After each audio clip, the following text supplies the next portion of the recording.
Bismillahirrahmanirrahim. Assalamualaikum warahmatullahi wabarakatuh.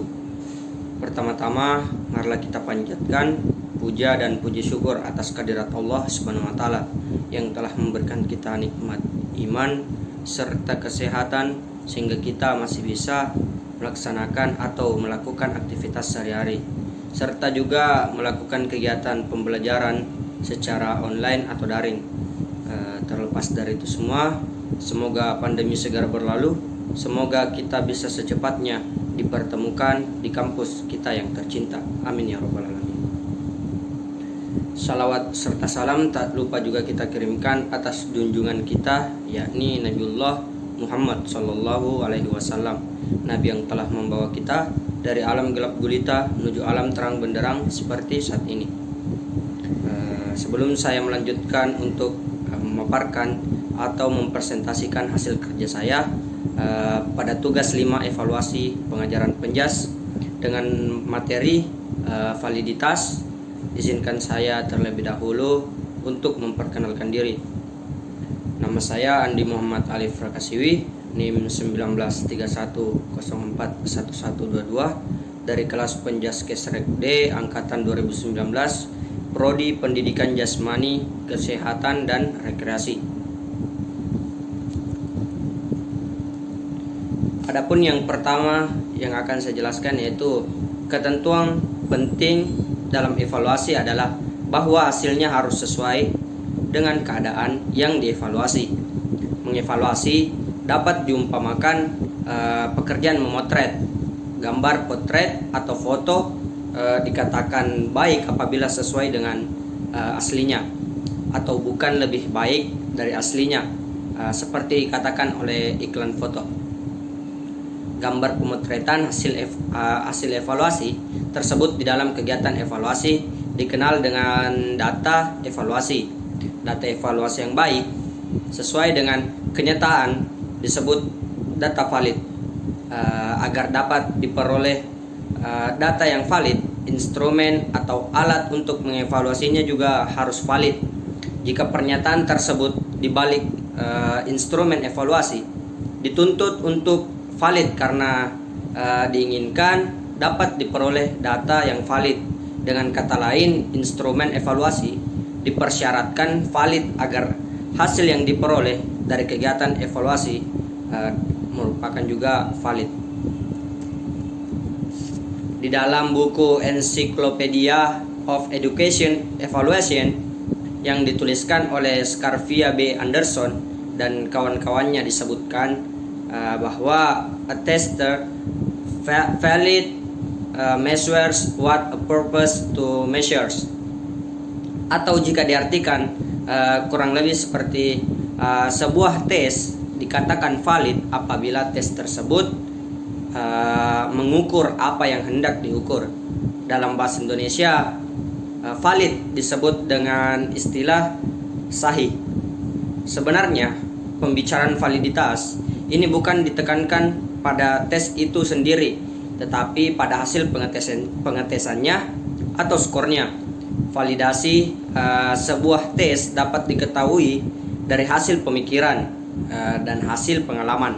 Hal yang pertama yang akan diperoleh dari validitas logis atau logical validity, dan hal yang kedua diperoleh dari validitas empiris atau empirical validity. Dua hal inilah yang dijadikan dasar dalam pengelompokan validitas tes.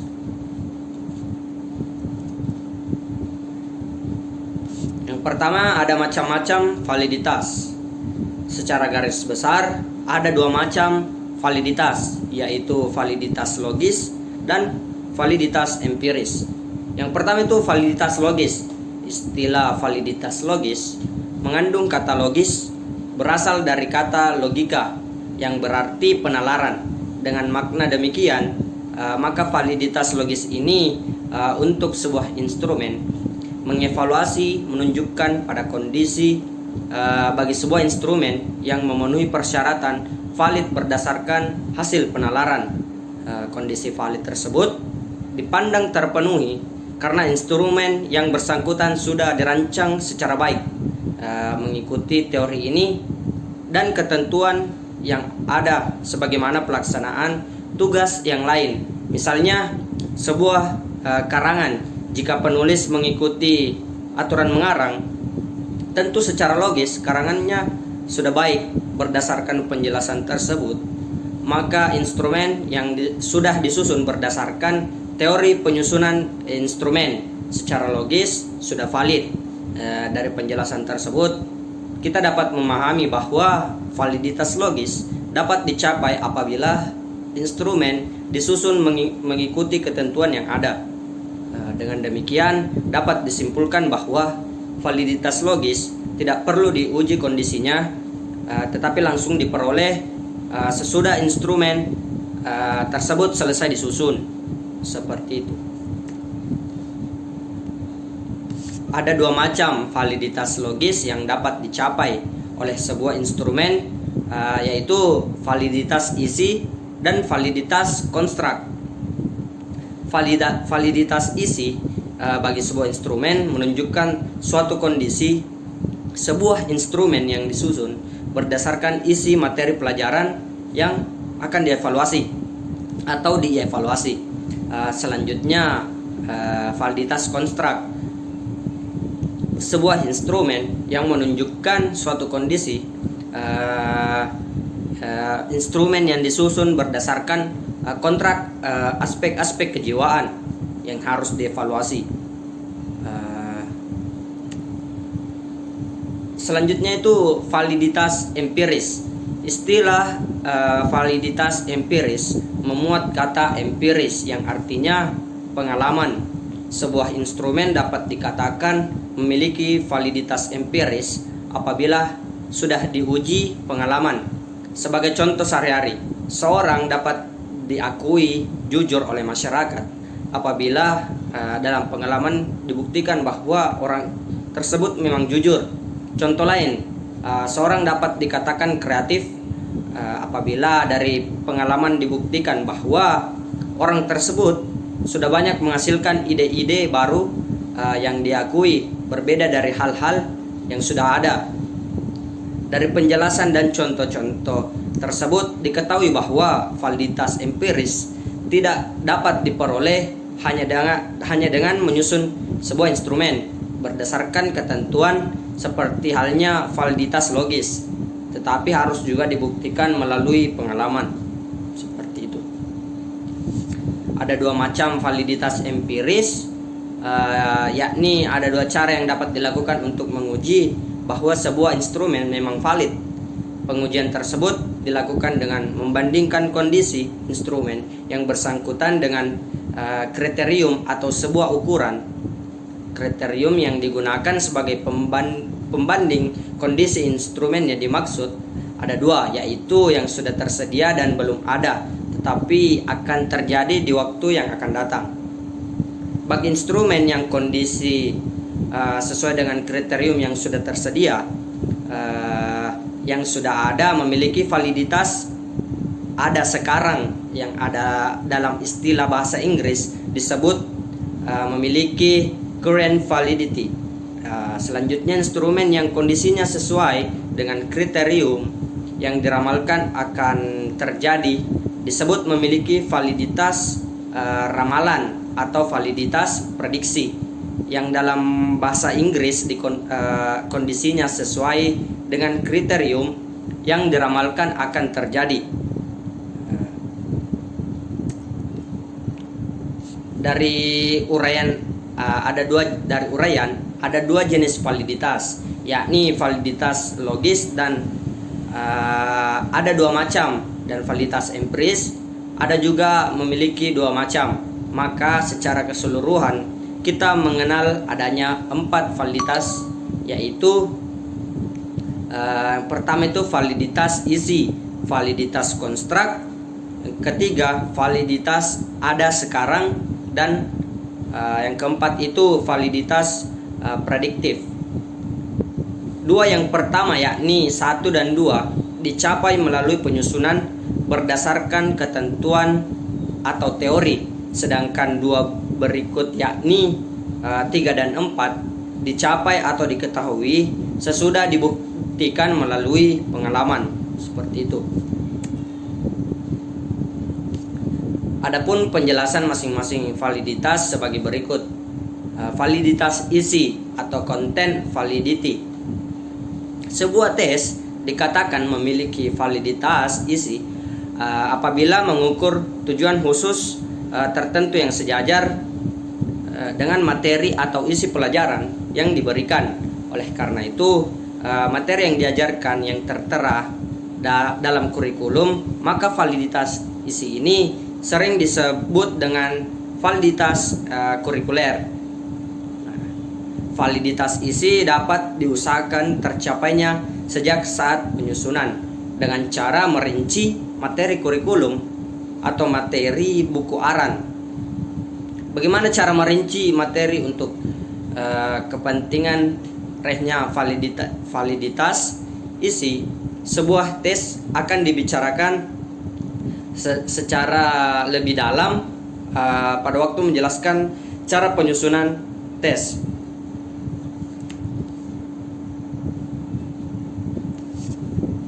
Selanjutnya itu validitas konstruksi atau konstruksi validity.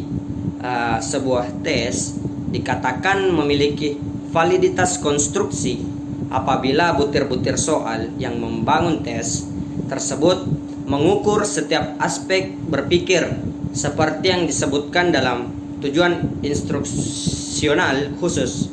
Dengan kata lain, jika butir-butir soal mengukur aspek, misalnya seorang guru mengetahui apakah tes sumatif yang disusun sudah valid atau belum. Untuk ini diperlukan sebuah kriterium masa lalu yang sekarang datanya dimiliki, misalnya nilai ulangan harian atau nilai ulangan sumatif pada yang lalu, seperti itu.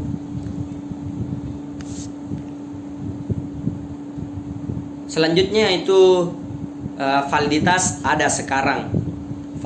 Validitas ini lebih umum dikenal dengan validitas empiris.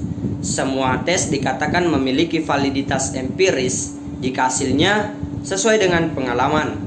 Jika ada istilah sesuai, tentu ada dua hal yang dipasangkan. Dalam hal ini, hasil tes dipasangkan dengan hasil pengalaman. Pengalaman selalu mengenai hal yang telah lampau, sehingga data pengalaman tersebut seakan sudah ada dalam membandingkan hasil sebuah tes, maka diperlukan suatu kriterium atau alat banding. Maka suatu tes merupakan sesuatu yang dibandingkan, seperti itu. Kemudian yang selanjutnya yaitu validitas prediksi atau predictive validity. Memprediksi artinya meramalkan. Dengan meramal selalu mengenal hal yang akan datang. Jadi sekarang belum tentu terjadi. Sebuah tes dikatakan memiliki validitas prediksi atau validitas ramalan apabila mempunyai kemampuan untuk meramalkan apa yang terjadi pada masa yang akan datang. Misalnya, tes masuk perguruan tinggi adalah sebuah tes yang diperkirakan mampu meramalkan keberhasilan peserta tes dalam mengikuti kuliah di masa yang akan datang. Calon yang tersaring berdasarkan hasil tes diharapkan mencerminkan tinggi rendahnya kemampuan mengikuti kuliah. Jika nilai tesnya tinggi, tentu menjamin keberhasilannya kelak. Sebaliknya, seorang calon tidak dikatakan lulus tes karena memiliki nilai yang rendah, jadi diperkirakan akan mampu mengikuti perkuliahan, tidak mampu mengikuti perkuliahan yang akan datang. Sebagai alat pembanding, validitas prediksi adalah nilai-nilai yang diperoleh setelah peserta tes mengikuti pelajaran di perguruan tinggi. Jika ternyata siapa yang memiliki nilai tes yang lebih tinggi gagal dalam ujian semester 1 dibandingkan dengan yang dahulu tesnya lebih rendah, maka tes masuk yang dimaksud tidak memiliki validitas prediksi. Kedua yaitu cara mengetahui validitas alat ukur. Sekali lagi diulangi bahwa tes dikatakan memiliki validitas jika hasilnya sesuai dengan kriteria, dalam arti memiliki kesejajaran antara hasil tes tersebut dengan kriterium. Teknik ini digunakan untuk mengetahui kesejajaran adalah teknik korelasi produk momen yang dikemukakan oleh person atau personat. Yang ketiga yaitu validitas butir soal atau validitas item. Apa yang sudah dibicarakan di atas, validitas soal secara keseluruhan tes.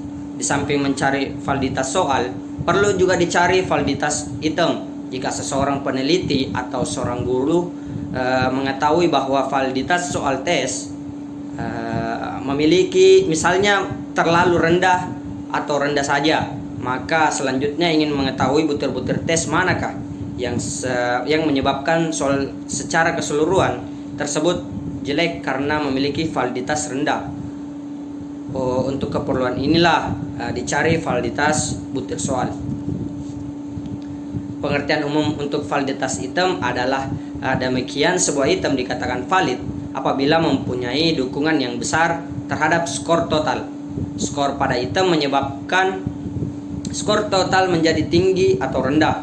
Dengan kata lain dapat dikemukakan di sini bahwa sebuah item memiliki validitas yang tinggi jika skor pada itemnya mempunyai kesejajaran dengan skor total. Kesejajaran ini dapat diartikan dengan korelasi, sehingga mengetahui validitas item digunakan rumus korelasi seperti sudah diterangkan di atas. Seperti itu. Untuk soal-soal bentuk objektif, skor untuk item biasa diberikan dengan 1 bagi item yang dijawab benar dan 0 untuk item yang dijawab salah.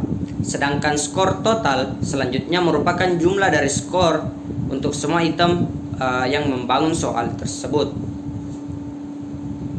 Yang keempat itu tes terstandar dari kriteria untuk menentukan validitas.